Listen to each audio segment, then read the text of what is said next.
मुख्तार अंसारी की मौत से जुड़ी ये बड़ी खबर आपको बता रहे हैं। माफिया डॉन मुख्तार अंसारी का पोस्टमार्टम अब शुरू हो चुका है। बेटे उमर के पहुंचने के बाद पोस्टमार्टम शुरू कर दिया गया है। पोस्टमार्टम की वीडियोग्राफी भी की जाएगी। कड़ी सुरक्षा में मुख्तार अंसारी के शव को इसके बाद बांदा से गाजीपुर लेकर जाया जाएगा। तो बड़ी खबर आपको दिखा रहे हैं आपकी टीवी स्क्रीन पर।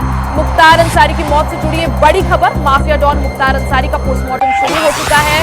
बांदा मेडिकल कॉलेज की मॉर्चरी में पोस्टमार्टम किया जा रहा है।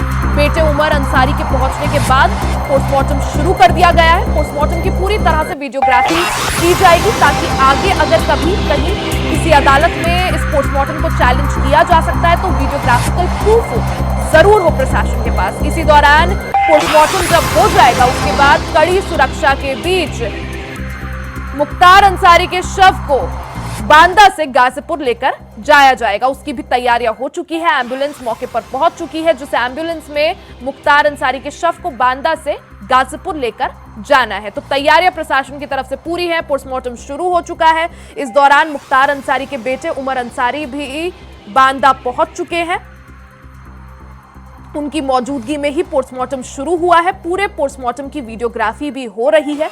कई डॉक्टर्स के पैनल मिलकर जो है वीडियोग्राफी करेंगे और पोस्टमार्टम किया जाएगा। इसी दौरान कड़ी सुरक्षा में मुख्तार अंसारी के शव को बांदा से गाजीपुर लेकर जाया जाएगा। गाजीपुर में मुख्तार अंसारी का घर है, वहीं उनको अंतिम विदाई दी जाएगी। उनके जनाजे के बाद उन्हें सुपुर्दे खाक किया जाएगा। तो तस्वीरें आपको दिखा रहे हैं बांदा मेडिकल कॉलेज की तस्वीरें हैं, जहां बीते दिन पहले मुख्तार अंसारी को देर रात लाया गया। उनकी तबीयत खराब हो गई थी। उसके बाद डॉक्टरों ने उनका इलाज किया, लेकिन इलाज के दौरान उनकी मौत हो गई। तस्वीरें आपको दिखा रहे हैं किस तरह से सुरक्षा व्यवस्था चाक चौबंद है, बैरिकेडिंग्स की गई है, साथ ही भारी संख्या में पुलिस बल की तैनाती कर दी गई है। तो सुरक्षा व्यवस्था के खास इंतजाम प्रशासन की तरफ से किए गए हैं। इस दौरान पोस्टमार्टम शुरू हो चुका है। पोस्टमार्टम के बाद मुख्तार अंसारी के शव को बांदा से उनके घर गाजीपुर ले जाया जाएगा।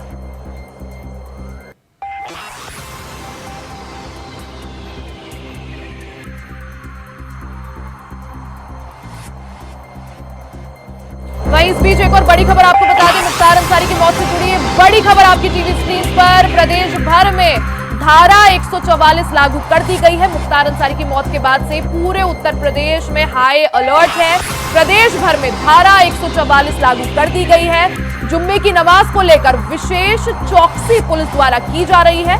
आज जुम्मे की नमाज अदा होनी है। आज जुम्मे की नमाज को देखते हुए भी प्रशासन अलर्ट पर है। जोनल सेक्टर स्कीम के तहत फोर्स तैनात की गई है। तो तस्वीरें आपको लगातार दिखा रहे हैं किस तरह से पोस्टमार्टम की कार्रवाई जो है बांदा मेडिकल कॉलेज में शुरू हो गई है। ये बांदा मेडिकल कॉलेज की तस्वीरें आपकी टीवी स्क्रीन पर। किस तरह से सुरक्षा व्यवस्था चाक चौबंद है, भारी संख्या में पुलिस फोर्स तैनात है। वहीं मुख्तार अंसारी की मौत की खबर के बाद से ही पूरे उत्तर प्रदेश में हाई अलर्ट है। जगह जगह धारा 144 लागू कर दी गई है। इसी के साथ आज जुम्मे की नमाज भी है, जिसको देखते हुए पुलिस ने विशेष चौकसी बढ़ा दी है। आज जुम्मे की नमाज अदा की जाएगी, जिसको देखते हुए जोनल और सेक्टर स्कीम में तैनात कर दी गई है भारी पुलिस फोर्स। हमारे साथ मोहम्मद आसिफ ज्यादा जानकारी के साथ जुड़ चुके हैं। मोहम्मद आसिफ, अगर बात की जाए जिस तरह से मुख्तार अंसारी की मौत को लेकर अब सियासत भी पूरी तरह से गर्मा गई है। अलग अलग ट्वीट सामने आ रहे हैं, चाहे अखिलेश यादव का हो, मायावती का हो, चाहे तेजस्वी यादव का हो। पूरी तरह से बीजेपी सरकार को यहां पर घेरने की कोशिश, योगी सरकार पर हमले करने की कोशिश। मोहम्मद आसिफ जी बिल्कुल, यह बता दूं कि कस्टोडियल डेथ हुई है यहाँ पर और मुख्तार अंसारी की मौत हुई है। मुख्तार अंसारी ने गंभीर आरोप भी लगाए थे, कोर्ट में अर्जी भी दी थी कि उनकी जान को खतरा है, उन्हें स्लो पॉइजन दिया जा रहा है और जिससे उनकी हालत बिगड़ गई। और अगर बात करें कस्टोडियल डेथ की, तो इससे पहले अतीक और अशरफ की जो है हत्या की जा चुकी है। जीवा जो दुर्दांत माफिया था, जीवा और मुख्तार अंसारी से जुड़ा था, उसकी लखनऊ में पेशी के दौरान हत्या कर दी जाती है। तो इस तरह से जो कस्टोडियल डेथ के मामले सामने आ रहे हैं, इस पर अब सियासत भी गर्म हो गई है। अगर बात करें सपा सुप्रीमो अखिलेश यादव की, AIMIM प्रमुख ओवैसी की, तेजस्वी यादव की, और तमाम बात करें बसपा सुप्रीमो मायावती की, आकाश आनंद की, अनुराग भदौरिया की, शिवपाल यादव की, तो सभी ने एक्स पर जो है कहीं न कहीं बीजेपी सरकार को घेरने की कोशिश की है और मांग किया है कि अब इस जो कस्टोडियल डेथ हुई है मुख्तार अंसारी की, इस मामले में न्यायिक जांच हो। और यह भी लिखा गया है कि यह एक चिंता का विषय है, और कई यूजर ने तो यहाँ तक भी लिखा है कि अब आजम खान को भी गैर बीजेपी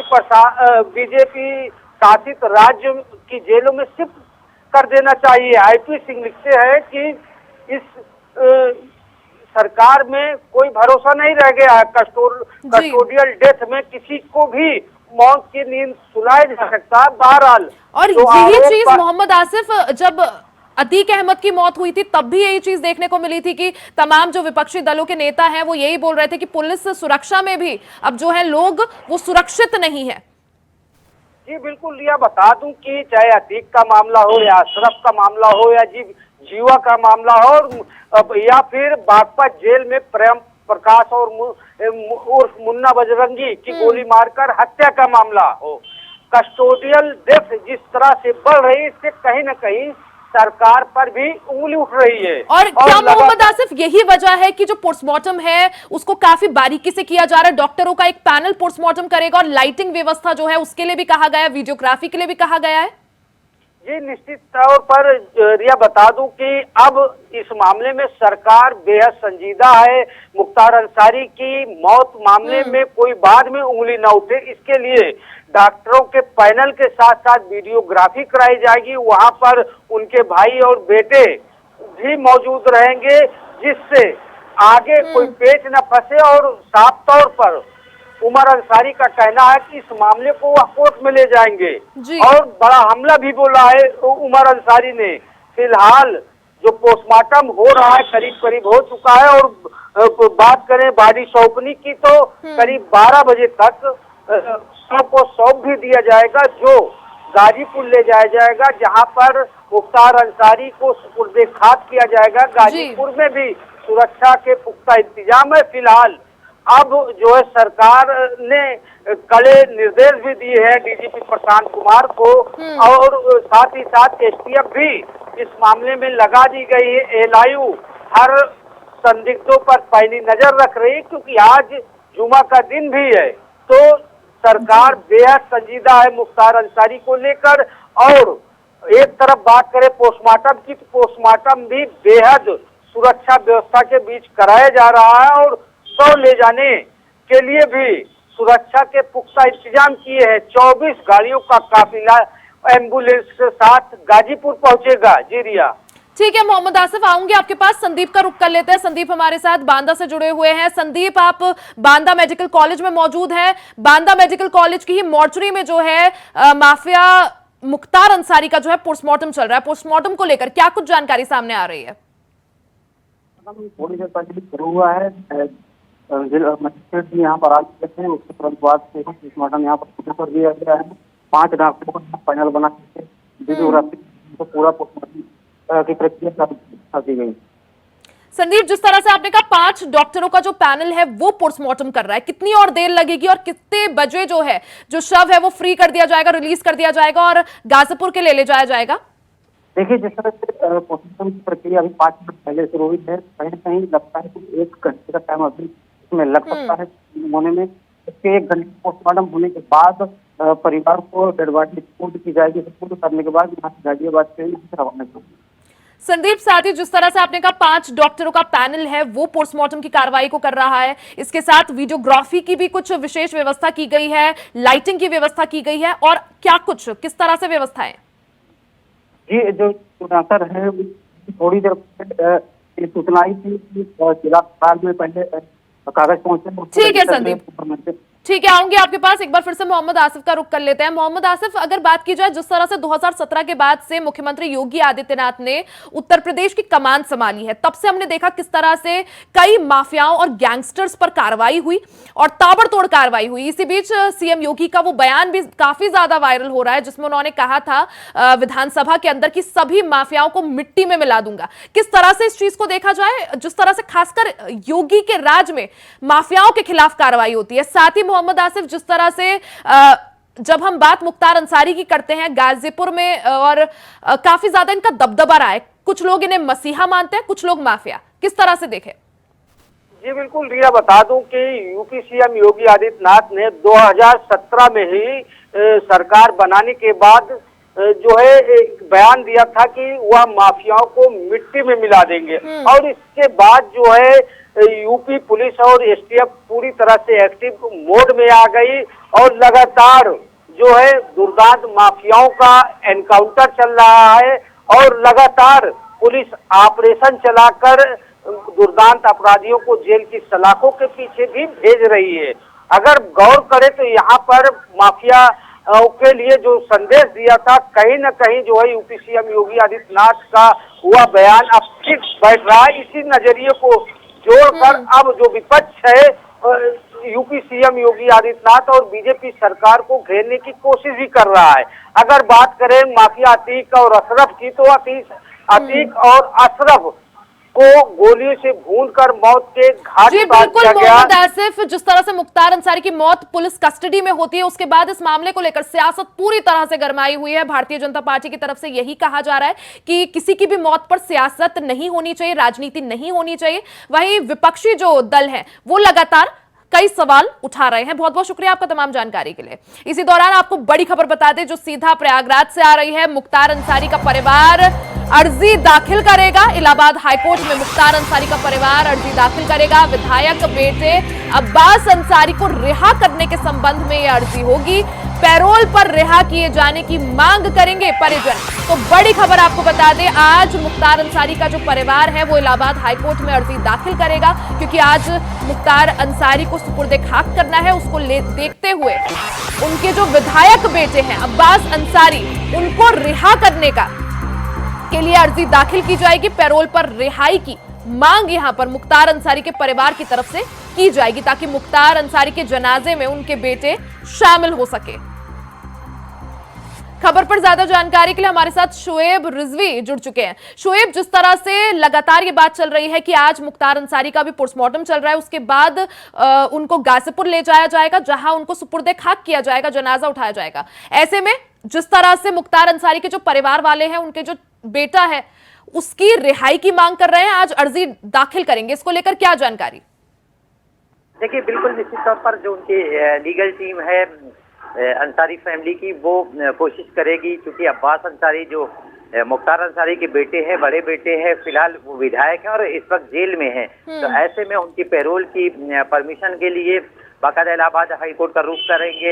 हालांकि हमारी जो जानकारी है कि उन्होंने इसका प्रयास शुरू कर दिया है, लेकिन कोर्ट अब इस पर सुनवाई करता है या कोई निर्णय करता है, इसका जरूर इंतजार करना पड़ेगा। लेकिन ये जरूर है कि उनकी लीगल टीम की तरफ से ये कोशिश की जा रही है कि उन्हें इलाहाबाद हाईकोर्ट से पैरोल मिले, ताकि जो अब्बास अंसारी है वो मुख्तार अंसारी के अंतिम संस्कार में, यानी उनकी जब उन्हें दफन किया जाए तो वो वहां पे मौजूद रहें। ऐसी उनकी तरफ से, उनके परिवार की तरफ से कोशिश की जा रही है। हालांकि उनके वकीलों की तरफ से पैरोल की एप्लीकेशन डाली जा चुकी है। कोर्ट इसको मेंशन अगर करेगा और इस पर सुनवाई होती है तो शायद कोर्ट कुछ इस पर निर्णय करेगा कि अब्बास अंसारी अपने पिता के अंतिम संस्कार में शामिल हो पाएंगे या नहीं हो पाएंगे। अभी फिलहाल ये बारे में कह पाना जल्दबाजी होगी, लेकिन इतना जरूर है कि लीगल कोशिश की जा रही है। लीगल जो उनके एक्सपर्ट हैं वो इलाहाबाद हाईकोर्ट में पैरोल के लिए उन्होंने मूव किया है और वो एप्लीकेशन उन्होंने डाली है। इस पर कोर्ट कब सुनवाई करता है, हालांकि आज ही का दिन है, क्योंकि आज ही मुख्तार अंसारी का अंतिम संस्कार किया जाएगा। ऐसे में अगर आज पैरोल एक्सेप्ट होती है उसके बाद उन्हें जेल से लाने में जो समय लगेगा, तो क्या संभव हो पाता है, नहीं हो पाता, ये अभी कह पाना मुश्किल है। जिस तरह से जो जानकार है उनके हिसाब से अभी उम्मीदें बहुत कम लग रही हैं, लेकिन ये जरूर है कोशिशें की जा रही हैं, क्योंकि वो जनप्रतिनिधि भी हैं, विधायक हैं, तो हो सकता है कि और भी कोशिशें हों। विधान सभा के वो प्रतिनिधित्व करते हैं, सरकार की तरफ से भी उनकी तरफ कोई इस तरह से एप्लीकेशन दी जाए कि शुएब, जिस तरह से आपने कहा कि जो मुख्तार अंसारी का जो परिवार वाले हैं उन्होंने अर्जी डाल दी है कोर्ट में, ऐसे में इलाहाबाद हाई कोर्ट में कितना समय लगेगा और कब तक इस पर जवाब आ पाएगा कि उनका जो बेटा है अब्बास अंसारी उसे पैरोल मिल पाएगी या नहीं? देखिए, ये एक ऐसी परिस्थिति है जिसमें अर्जेंसी क्लास के तहत ये अर्जी दाखिल की गई है, क्योंकि हाईकोर्ट में एक लंबी लिस्टिंग होती है केसेस की और ज्यादातर कोर्ट जहाँ पे सुनवाई होती है उनके पहले से जो केसेस लिस्टेड रहते हैं उस पर कोर्ट सुनवाई करता है। क्योंकि ये अलग तरीका का मामला है, अर्जेंसी क्लास है, तो ऐसे में इनकी अर्जी दाखिल की गई। अब इसे कोर्ट सुनता है या इसे टाइम देता है ये अभी तय नहीं है।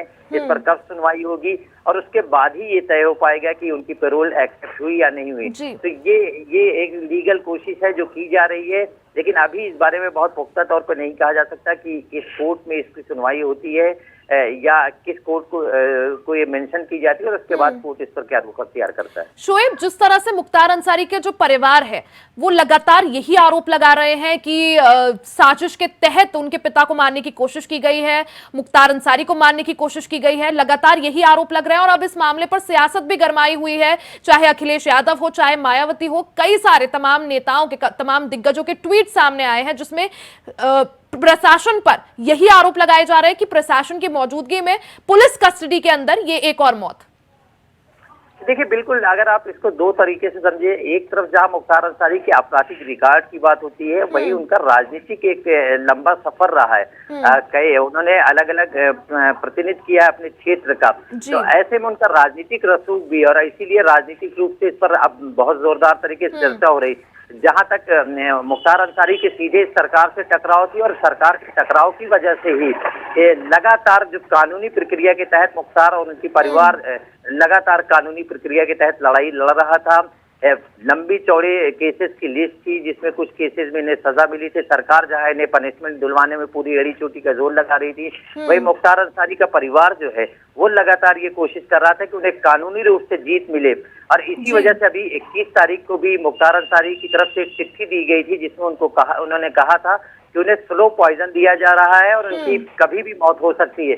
उसके बाद उनके बड़े भाई जो सांसद भी रहे अफजाल अंसारी, वो खुद गए थे उस अस्पताल में, उनकी मुलाकात हुई थी। उन्होंने मीडिया से जब बात की थी तो उन्होंने कहा था कि उनके भाई होश में हैं और उन्होंने जो चीजें बताई हैं उस पर गंभीरता से विचार करना है। उसके 2 दिन बाद ही इस तरह की जो सूचना आई कि अचानक मुख्तार अंसारी की फिर तबीयत बिगड़ी, उसके बाद उन्हें अस्पताल भर्ती कराया गया और उसके बाद बताया गया, जो बुलेटिन जारी हुआ मेडिकल बुलेटिन, उसमें उन्हें हार्ट अटैक से उनकी मौत बताई गई। तो अब इस पर बहुत सवाल उठ रहे हैं, सरकार के लिए इसका जवाब देना मुश्किल होगा, क्योंकि मुख्तार अंसारी न सिर्फ उनका अगर आपराधिक रिकॉर्ड की बात को किया जाए, उसके अलावा उनका राजनीतिक कद बढ़ा रहा है, उनके परिवार का एक लंबा इतिहास है राजनीति में, और ऐसे में ये घटना बिल्कुल शोएब, सवाल कई उठ रहे हैं। अब ऐसे में पोस्टमार्टम रिपोर्ट का इंतजार यहाँ पर जरूर करना पड़ेगा। आप बने रहिएगा हमारे साथ। मोहम्मद आसिफ भी लखनऊ से बने हुए हैं। मोहम्मद आसिफ, अगर बात की जाए जिस तरह से लगातार ये सवाल उठाए जा रहे हैं मुख्तार अंसारी के परिवार वालों की तरफ से, उनके बेटों की तरफ से, ऐसे में जिस तरह से अगर बात की जाए आज जो पोस्टमार्टम हो रहा है वो कितना महत्वपूर्ण, उसकी रिपोर्ट कितनी महत्वपूर्ण, और साथ ही जिस तरह से उमर अंसारी ने यह भी कहा था कि हम बार बार मांग कर रहे हैं कि जो पोस्टमार्टम है वो बांदा मेडिकल कॉलेज की जगह कहीं और कराया जाए। मोहम्मद आसिफ जी, बिल्कुल निश्चित तौर पर रिया, जिस तरह से मुख्तार अंसारी ने कस्टडी में रहते हुए कोर्ट में अर्जी लगाई थी, उनकी मौत होती है और उसके बाद उनके बेटे उमर अंसारी का भी बड़ा हमला है, तो कहीं न कहीं जिस तरह से जो सवाल उठ रहे हैं और इस मामले में अब राजनीतिक सवाल भी उठने शुरू हो गए, चाहे मायावती हो या अखिलेश यादव हो या चंद्रशेखर रावण हो, तमाम बड़े नेता अब इस मामले को संज्ञान में ले चुके हैं और लगातार मांग भी कर रहे हैं और सरकार के खिलाफ उंगली भी उठा रहे हैं। लेकिन अब पूरी जो आरोप प्रत्यारोप है यह पोस्टमार्टम पर ही टिका है। मौत के कारणों की स्पष्ट जानकारी पोस्टमार्टम रिपोर्ट से हो जाएगी और इस यहाँ पर डॉक्टरों का पैनल जो है बड़े ही जो है सुरक्षा व्यवस्था के भी वीडियोग्राफी के साथ जो है पोस्टमार्टम कर रहा है। अब पोस्टमार्टम बिल्कुल बिल्कुल मोहम्मद आसिफ, यहाँ पर इंतजार करना पड़ेगा पोस्टमार्टम रिपोर्ट का, और सवाल कई हैं जिनकी गुत्थी तभी सुलझेगी जब पोस्टमार्टम रिपोर्ट सबके सामने आएगी। फिलहाल के लिए बहुत बहुत शुक्रिया मोहम्मद आसिफ आपका। शोएब आपका भी बहुत बहुत शुक्रिया तमाम जानकारी के लिए।